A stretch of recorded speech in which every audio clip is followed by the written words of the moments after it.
지금으로부터 25년 전인 1997년 8월 31일 영국 황실의 다이애나 황태자비가 겨우 36이란 젊은 나이에 세상을 떠난 적이 있습니다. 그녀의 죽음 때문에 세계가 큰 충격을 받았습니다.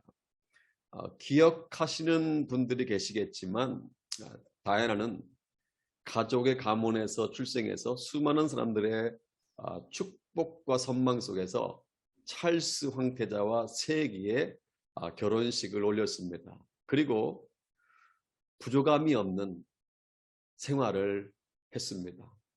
물론 그녀가 구제와 선행 등 나름 좋은 일을 많이 하기는 했지만 그녀의 삶은 사실 그리 밝지만은 않습니다. 남편으로부터 사랑을 받지 못하자 그녀는 본능을 따라 행동하기 시작했습니다. 가정 불화로 말미암아 무려 5번이나 자살을 시도했고요. 본능을 따라 막 음식을 섭취하는 거식증에 빠지기도 했고요. 심한 우울증에 빠지기도 했습니다. 또한 본능을 따라 수많은 남성들을 만나기도 했습니다. 헬스 트레이너, 보디가드, 백화점 사장 등 국경을 초월해서 수많은 남자들과 애정 행각을 벌이기도 했습니다.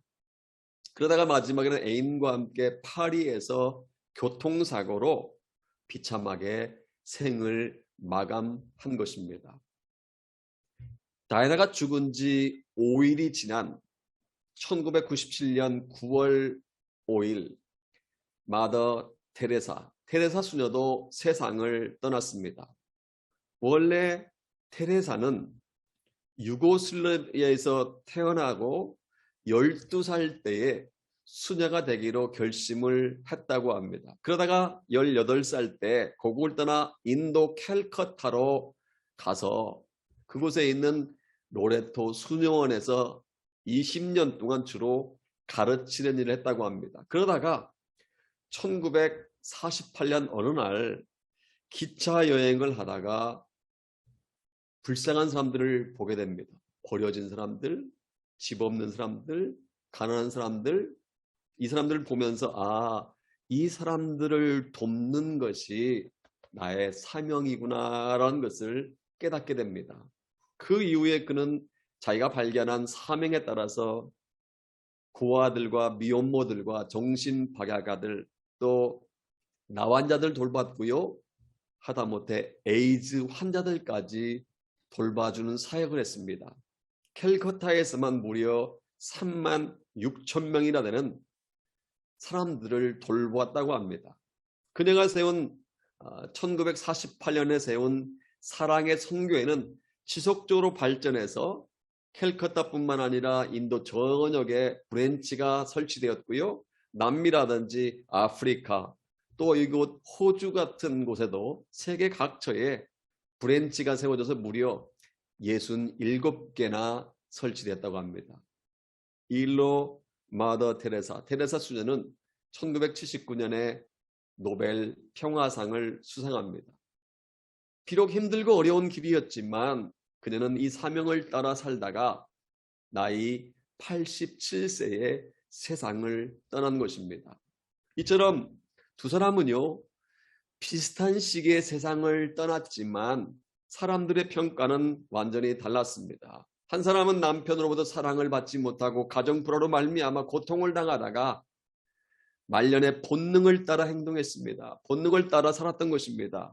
황태자비라는 높은 지위와 평생 써도 다 쓰지 못할 엄청난 돈과 권력을 가지고 있었지만 끝내 불행하게 살다가 세상을 떠나버린 것입니다. 이에 반해 테레사는 자신에게 주어진 사명을 따라 살았던 것입니다. 비록 어렵고 힘든 길이었지만 그럼에도 불구하고 사명을 따라 수많은 고아들, 미혼모들, 정신박약아들 많은 사람들을 돕다가 세상을 떠난 것입니다. 다 그런 것은 아니지만 크게 보면 세상에는요 세 종류의 사람들이 있습니다. 첫 번째로는요, 본능을 따라 사는 사람들이 있습니다. 이런 부류의 사람들은요, 먹고 싶으면 먹고요, 자고 싶으면 자고, 마시고 싶으면 마십니다. 말하고 싶으면 말합니다. 다른 사람이 어떻게 생각하든지 하나님께서 좋아하시는지 싫어하시는지 별로 신경 쓰지 않고요, 그냥 하고 싶은 대로 합니다. 내 위치와 내 신분이 어떠하든지 별로 신경을 쓰지 않고요, 내가 좋으면 그 일을 합니다. 내가 좋아하면 만나지 말아야 할 사람도 만나고요, 내가 원하면 가지 말아야 할 곳도 갑니다. 이런 사람들이 본능을 따라 살아가는 사람들입니다.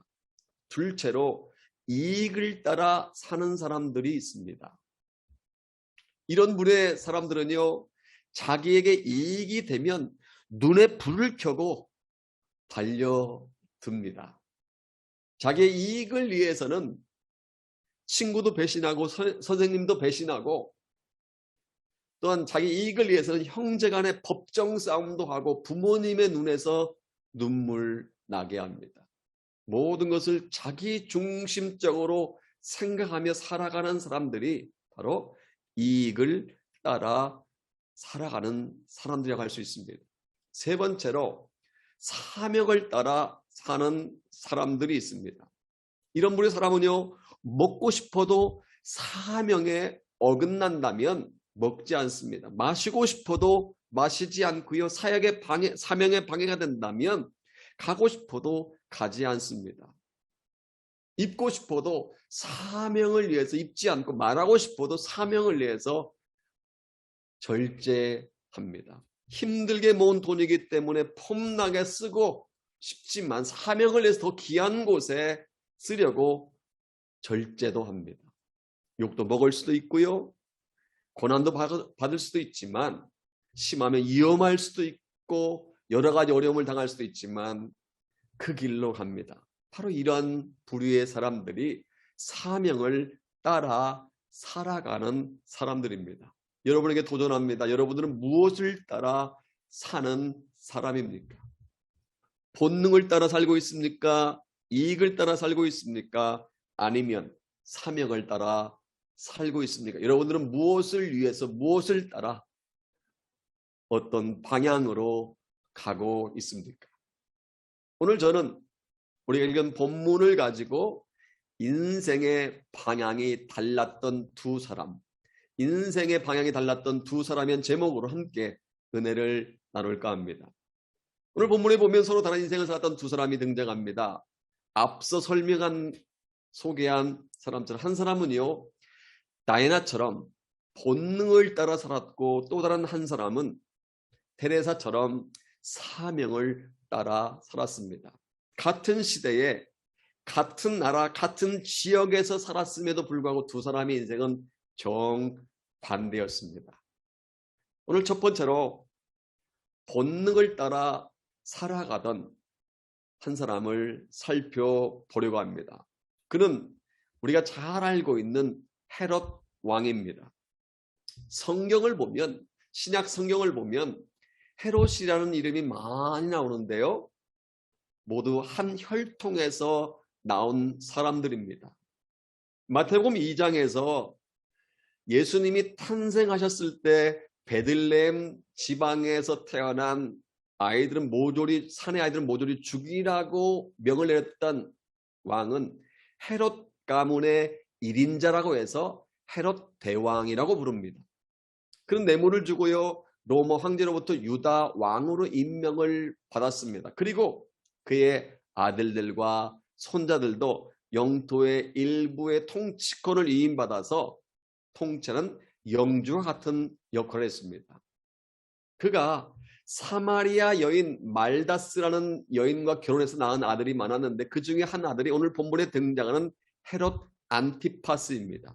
다시 말하면 예수님께서 태어났을 때 헤롯 왕과 오늘 본문에 언급되어 있는 헤롯 왕은 전혀 다른 사람입니다. 하지만 마치 우리로 말하면 이시왕조라는 개념처럼 앞에서 언급한 예수님 태어났을 때 당시의 왕은 헤롯 대왕이고 오늘 본문에 등장하는 사람은 헤롯 안티파스입니다. 그런 황제로부터 갈릴리 지역의 통치권을 이임받아서 다스리는 분봉왕, 다시 말하면 영주였습니다. 그런 아라비아의 아렙다라는 왕의 딸과 결혼을 했다가 나중에 이혼을 했는데요. 그 이혼의 이유가 기가 막힙니다. 아내가 못생겨서 자기 마음에 들지 않는다는 이유 때문이라고 합니다. 얼마나 웃기는 일입니까? 처음에 결혼할 때 아내를 몰랐을까요? 아내 얼굴을 보지도 않고 그가 결혼했을까요? 아닙니다. 그는 이미 아내가 어떻게 생겼는지 알았고요. 아내 얼굴이 어떻다는 것을 알았고 그래서 결혼을 한 것입니다. 그런데 결혼 생활을 하다 보니까 아내가 실증이 나고 주위에 더 이쁜 여자들이 보이니까 이혼을 해버린 것입니다. 그는 이혼을 한 후에 헤로디아와 재혼을 합니다. 그런데 여러분, 이 헤로디아가 누군지를 아십니까?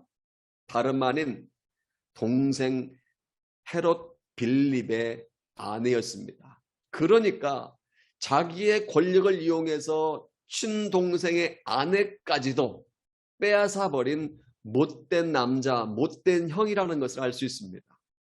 그는요, 내 이웃의 아내를 탐내지 말라. 이런 10계명, 10번째 10계명을 어긴 것입니다. 너는 네 형제 아내를 범하지 말라는 율법을 어겼습니다. 뿐만 아니라 도덕적으로도요, 파렴치한 사람이었습니다. 이처럼 헤롯 안티파스는 도덕적으로나 윤리적으로나 사회적으로나 폐역을 일삼았던 사람입니다. 백성들의 모범이 되어야 될 헤롯 안티파스, 헤롯 왕이 동생의 아내를 자기 아내로 삼는 악행을 저지르자 당시의 선지자라고 일컬어지고 있던 침례 요한은 가만히 있을 수가 없었습니다. 우리 다 같이 17절과 18절 같이 읽어볼까요? 같이 읽겠습니다. 시작. 전에 헤롯이 자기가 동생 빌립의 아내 헤로디아에게 장가든 고로 이 여자를 위하여 사람을 보내어 요한을 잡아 옥에 가두었으니 이는 요한이 헤롯에게 말하되 동생 아내를 취한 것이 옳지 않다 하였음이라. 아멘. 당시 상황으로 볼 때 이것은 엄청난 용기가 필요한 행동입니다.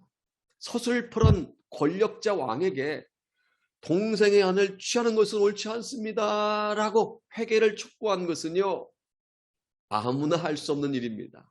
아니나 다를까 헤롯 왕은 침례 요한의 책망과 권고를 무시하고 오히려 그를 잡아서 옥에 가두어 버립니다. 그러자 그의 아내, 재혼한 아내, 동생의 아내였던 제수였던 헤로디아는 틈만 나면 자신의 죄악을 드러낸 침례 요한을 죽이라고 남편 헤롯 왕을 조릅니다. 하지만 헤롯 왕은 그렇게 할 수 없었습니다. 비록 침례 요한을 옥에 가두기를 했지만 그를 죽일 수 없었습니다. 왜냐하면 20절에 언급되어 있는 것처럼 헤롯 왕은 침례 요한이 의롭고 거룩한 사람인 것을 이미 알고 있었습니다. 죄 없는 사람임을 알고 있었습니다. 그래서 죽여서는 안 된다고 생각했습니다. 그러면서도 헤롯은 재혼한 아내, 즉 동생의 아내였던 헤로디아의 관계를 끊지 못하고 계속해서 그녀에게 끌려다닙니다. 그러다가 마침내 헤로디아의 계략에 넘어가고 맙니다. 디데이는 헤롯의 생일날이었습니다. 헤로디아는 자신의 딸은 살로메로 하여금 매혹적인 춤을 추게 해서 헤롯 왕의 넋을 빼놓게 합니다. 살로메의 춤을 추는 모습을 보고 황홀해진 헤롯은요, 살로메에게 해서는 안 된 말을 하게 됩니다. 다 같이 22절과 23절 함께 읽겠습니다. 헤로디아의 딸이 친히 들어와 춤을 추어 헤롯과 그와 함께 앉은 자들을 기쁘게 한지라. 왕이 그 손에게 이르되 무엇이든지 네가 원하는 것을 내게 구하라. 내가 주리라 하고 또 맹세하기를 무엇이든 네가 내게 구하면 내 나라의 절반까지라도 주리라 하거늘. 여기 무엇이든 네가 원하는 것을 내게 말하라. 내가 주겠다는 이 말은 해서는 안 될 말입니다. 그런데 이어서 계속 맹세를 하면서까지 나라의 절반까지도 주겠다고 말합니다. 사실 헤롯의 이 말은요, 당시 상황으로 볼 때 무리가 따른 말입니다. 당시 최고의 권력은 자기에게 있지 않고 사실은 로마 황제가 파견한 로마 총독에게 있었습니다. 그리고는 전체 이스라엘 다스리는 왕이 아니라 북쪽 갈리 지방을 맡고 있는 영주에 불과했습니다. 그런데 매혹적인 춤을 추고 있는 것을 보고 넋이 나간 헤롯은 맹세하면서까지 나라의 절반이라도 줄 것이기 때문에 소원을 말하라고 덜컥 이야기한 것입니다. 헤롯의 말을 들은 살로메는 밖으로 나가 자기의 어머니인 헤로디아와 상의하고 돌아온 후에 헤롯에게 엉뚱한 요청을 합니다. 저 옥에 갇혀 있는 침례 요한의 목을 베어서 쟁반에 담아달라고 요청을 합니다. 그러자 헤롯은 고민이 되었습니다. 다 같이 26절 같이 볼까요? 왕이 심히 근심하나 자기가 맹세한 것과 그 앉은 자들로 인하여 그를 거절할 수 없는지라.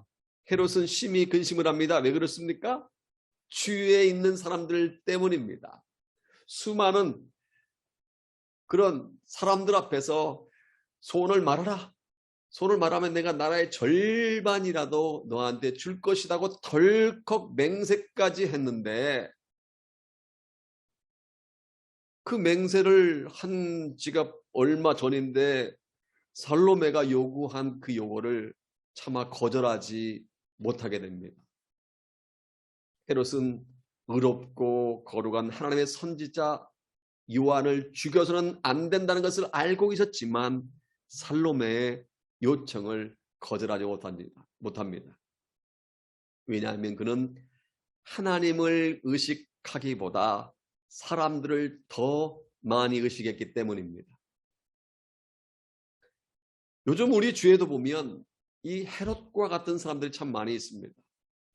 하나님을 믿지 않는 것은 아닙니다. 하나님 믿고 있고 하나님의 영광을 위해 살겠다고 생각을 합니다. 그런데 실제로는 하나님의 영광을 생각하기보다 하나님이 나를 어떻게 생각하실까 보다는 사람들이 나를 어떻게 생각할까를 더 많이 고려합니다.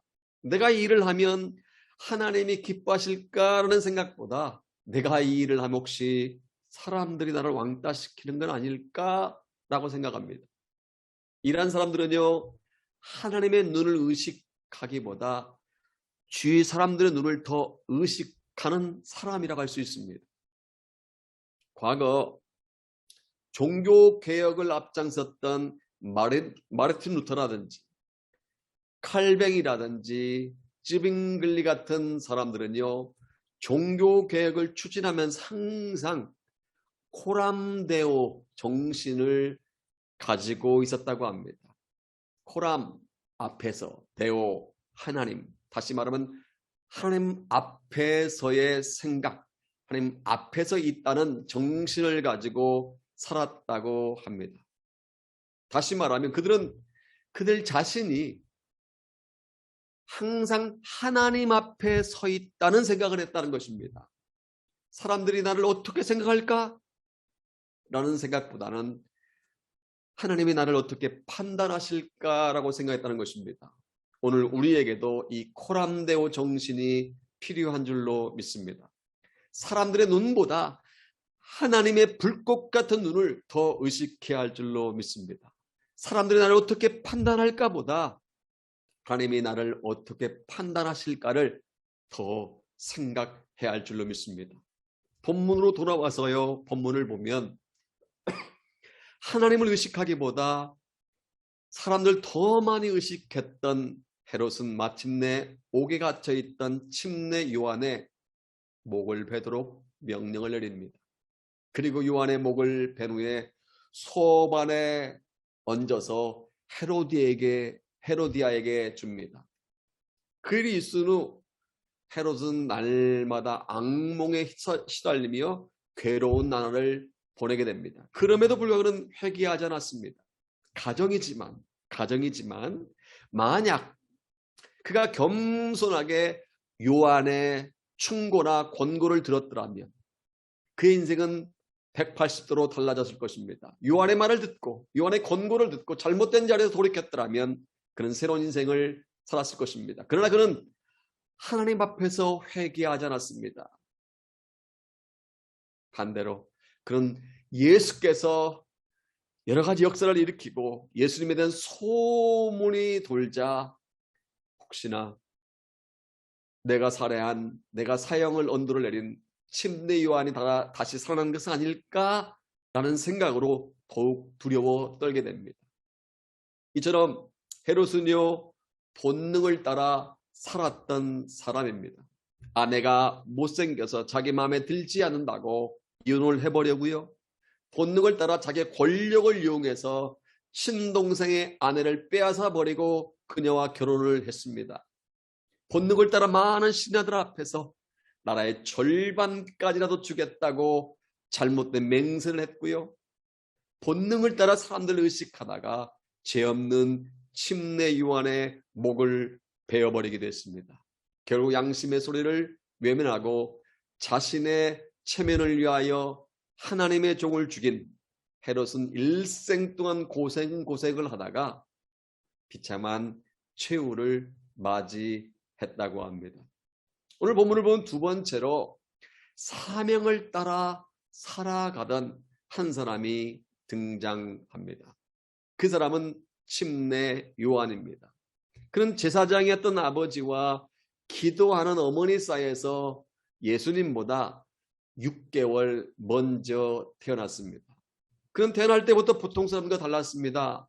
그는 예수님처럼 천사로부터 태어날 것을 미리 예고받은 상태에서 태어났습니다. 그럼에도 불구하고 우리가 이미 1장에 살펴본 것처럼 그는 자신의 주제 파악을 잘했습니다. 얼마든지 비단옷이나 가죽으로 만든 옷을 입고 호화로운 복장을 하면서 이미지 메이킹을 할 수도 있었지만 그는 그렇게 하지 않았습니다. 낙타 털로 만든 옷을 입고 허리에 가죽띠를 찼습니다. 그는 화려한 도시로 가지 않고 오히려 삭막한 광야로 갔습니다. 그는 고기나 우유나 빵 대신에 광야에서 흔하게 볼 수 있는 메뚜기와 야생 벌꿀을 먹을 만큼 단순한 의식주로 그렇게 해결했습니다. 대신에 그의 삶은 하나의 초점이 맞춰졌습니다. 무슨 초점입니까? 사명 감당에 초점이 맞춰졌습니다. 그는 광야에서 회개하여 제사함을 받으라 라고 선포했습니다. 그러자 많은 사람이 그를 따르게 됩니다. 누가복음 3장 15절에서 말씀하고 있는 것처럼 사람들은요 그들이 오랫동안 기다리고 있던 메시아가 아닐까라고 생각할 만큼 요한을 추종했습니다. 400년 동안 이스라엘 백성들이 그렇게 기다리던 메시아로 그를 생각할 정도로 그를 추종하는 사람들이 많아졌습니다.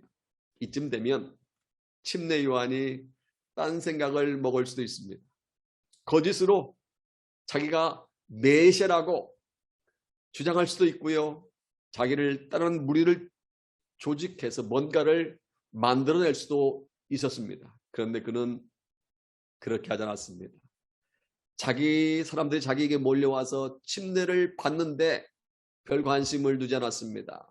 예루살렘의 종교 지도자들이 찾아올 정도로 유명해졌지만 그 유명한 것에 관심을 두지 않았습니다. 수많은 사람들이 몰려와서 회개하고 엄청난 부흥이 일어나도 그는 흥분하지 않았습니다. 또한 사람들이 그를 로마의 억압으로부터 구출해 줄 것을 기대했지만 그는 그 기대에 반대로 행동했습니다. 나를 따르라고 독립운동에 앞장서지 않았습니다. 모든 백성들의 칼을 들라라고 군중을 선동하지 않았습니다. 그 이유는 독립운동이나 군중들을 선동하는 것이 그의 사명이 아니었기 때문입니다. 그는 요단강에서 예수님에게 침례를 베풀었음에도 불구하고 내 뒤에 오시는 이는 나보다 능력이 많다. 난 그분의 신을 들기도 감당하지 못한다고 겸손하게 고백했습니다. 요한복음 1장 23절에 말씀하고 있는 것처럼 침례 요한은 자기 자신을 단지 소리에 불과하다고 말했습니다. 자기 자신의 말씀을 증거하는 도구에 불과하다는 것입니다. 그러니까 자꾸 나를 주목하지 말라는 것입니다. 요한복음 3장 30절을 보면 그는 처음이나 나중이나 오직 주님 한 분만을 드러내기를 원했습니다. 그 이유는 주님을 드러내는 것이 그의 사명이었기 때문입니다. 이처럼 그는 한결같이 하나님께서 자기에게 맡겨주신 사명을 위해 살았습니다.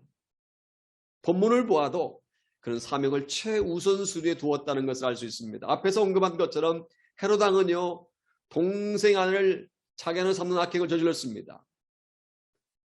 그렇다면 누군가 찾아가서 헤롯 왕의 잘못을 지적해 줘야 됩니다. 그런데 모든 사람들이 다 헤롯 왕을 두려워하며 침묵했습니다. 하지만 침례 요한은 달랐습니다. 사람들은 헤롯 왕을 두려워했지만 그는 생명과 운명을 하나님 손에 의탁한 채 헤롯 왕을 찾아간 것입니다. 그리고 당신이 동생의 아내를 차지한 것이 옳지 않다고 충고한 것입니다.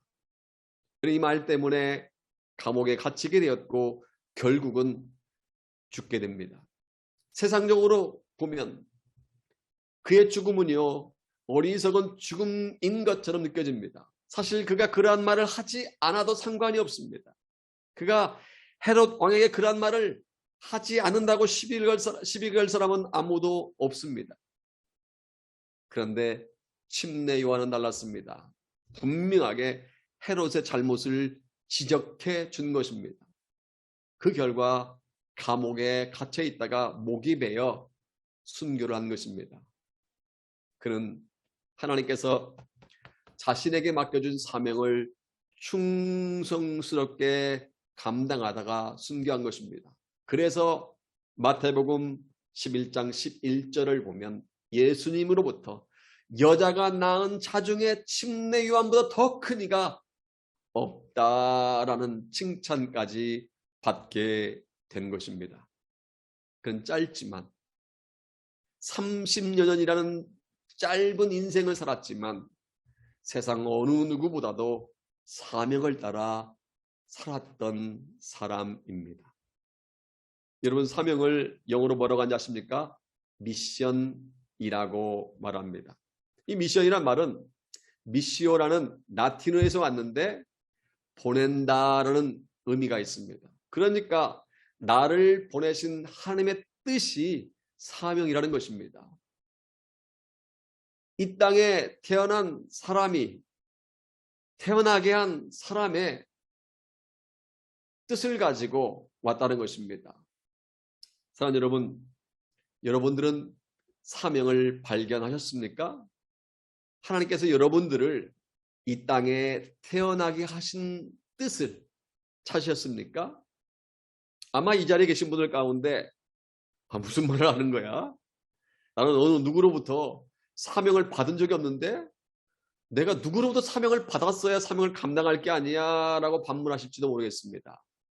그런데요, 우리가 기억해야 할 것은 이 세상에 존재하고 있는 모든 것들은요, 각각 고유의 사명을 가지고 있다는 사실입니다. 사명 없는 것은요, 이 세상에 하나도 없습니다. 한번 예를 들어 보겠습니다. 여러분, 이 물컵이 왜 만들어졌을까요? 물을 담기 위해서입니다.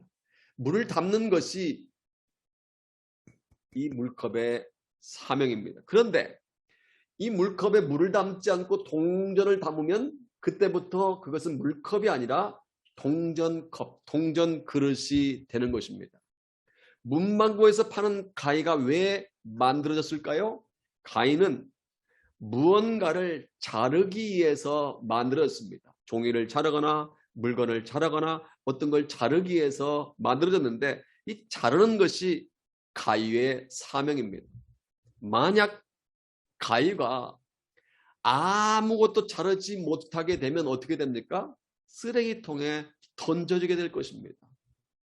여러분, 이 볼펜이 왜 만들어졌을까요? 이 볼펜은 글씨를 쓰기에 만들었습니다. 이 볼펜은 가위처럼 물건을 자를 수 없습니다.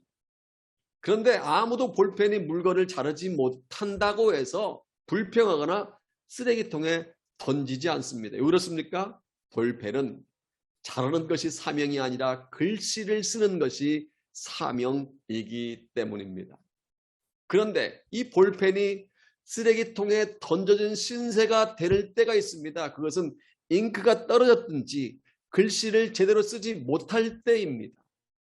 이처럼 세상에 있는 모든 것은 각각의 사명이 있습니다. 물컵은 물컵대로, 가위는 가위대로, 볼펜은 볼펜대로, 마우스는 마우스대로, 마이크는 마이크대로, 등은 등대로, 넥타이는 넥타이대로 모든 존재하는 것은 사명이 있습니다. 하다못해 걸레도 걸레만의 독특한 사명이 있습니다. 무슨 사명입니까? 더러운 바닥을 깨끗이 닦아내는 사명이 있습니다.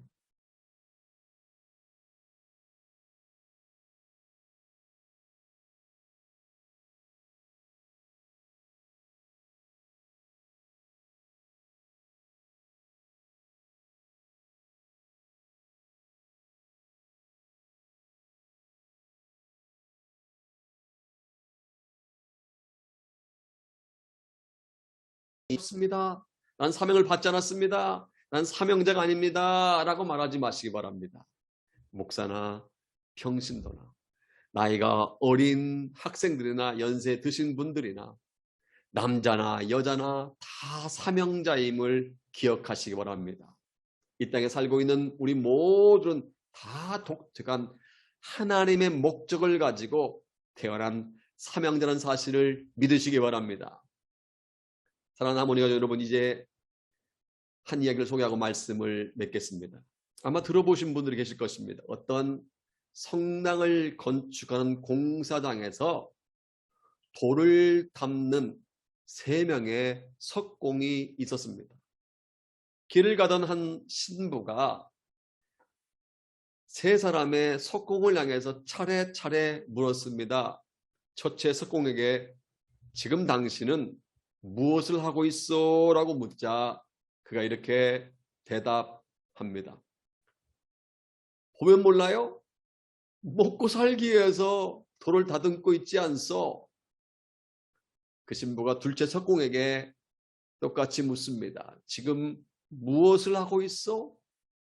가족들 먹고 살기 위해서 이 고생을 합니다. 가족들 먹여 살리기 위해서 이 고생을 합니다.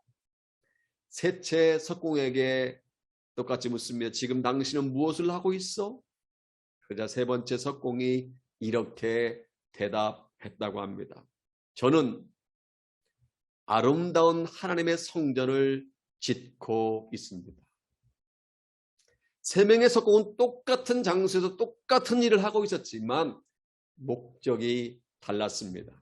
첫 번째 석공은 먹고 살기 위해서, 두 번째 석공은 가족들 위해서, 3번째 석공은 달랐습니다. 그는 아름다운 하나님의 성전을 짓는 분명한 목적, 퍼포스를 가지고 일한 것입니다.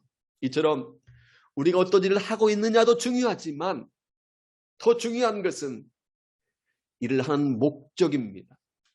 하나님을 위해서 하고 있느냐 아니면 그렇지 않느냐, 이게 차이가 있는 것입니다. 만약 하나님을 위해 살고 있다면 그 사람은 사명을 위해 살아가는 사람입니다. 어떤 사람은 목회를 하고 선교를 하는 것만이 사명이라고 생각하는데 그렇지 않습니다. 목사나 전도사나 선교사가 되어야만 하나님 주신 사명을 감당하는 것이 아닙니다. 직장에서 직장 일을 하면서도 사명을 감당할 수 있고요. 가게에서 물건을 팔면서도 사명을 감당할 수 있고요. 식당 일을 하면서 요리를 하면서도 사명을 감당할 수 있습니다. 학생들을 가르치면서 사명을 감당할 수 있습니다. 가정주부로서 살림을 하면서도 자녀를 양육하면서도 사명을 감당할 수 있습니다. 만약 그 일이 목적이 for the glory of God, 하나님의 영광을 위한 것이라면, 하나님을 위해서 한다는 목적을 가지고 있다면 그 사람은 사명을 감당하는 것입니다. 또 한 가지 우리가 기억해야 할 것이 있습니다. 복된 인생을 살기 위해서는 기준이 중요하다는 것입니다. 목적과 함께 기준이 중요하다는 것입니다. 기준이 흔들리면 모든 것이 흔들리게 됩니다. 아마 전에 한번 소개한 적이 있는 것 같은데요. 전에 섬기던 교회에서 중2로 막 군대에서 제대한 한 형제가 영어 연수를 위해서 온 적이 있습니다. 청년 예배 때 제가 그 형제를 자리에서 마침 앞에 앉아있길래 자리에서 이렇게 세운 후에 오른손, 우리 형제 한번 오른손 한번 들어봐요. 그리고 기준 하고 외치겠습니다.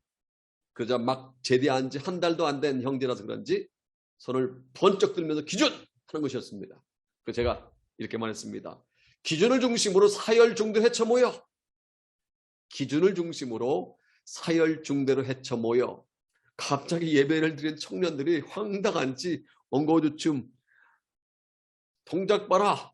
기준을 중심으로 사열중대 헤쳐 모여. 라고 하니까 엉거주춤 난리가 났습니다. 그래서 제가 다시 그 형제에게 한 오른쪽으로 5발짝 움직인 후에 다시 기준 하라고 했습니다. 그랬더니 그 형제가 또 역시 기준! 제가 다시 말했습니다. 기준을 중심으로 사열중대로 헤쳐 모여! 다시 했더니 더 난리가 났습니다. 청년들이 당황하기 시작했습니다. 대열을 맞추기는커녕 난장판이 되고 말았습니다. 왜 그렇습니까? 기준이 흔들렸기 때문입니다. 그날 청년들이 큰 도전을 받았습니다. 이구동성으로 아하, 기준이 중요하다는 것을 다시 한번 깨닫는 시간이 되었습니다. 마찬가지 원리입니다. 군대에서 기준이 중요한 것처럼, 줄을 서기 위해서 기준이 중요한 것처럼, 어떤 것을 자르기 위해서, 어떤 것을 용접하기 위해서, 어떤 것을 붙이기 위해서 기준이 중요한 것처럼 우리 인생에서도 기준이 중요하다는 것입니다. 기준이 흔들리거나 기준이 변해버리면 우리 인생도 흔들리게 되어 있고 변하게 되어 있습니다.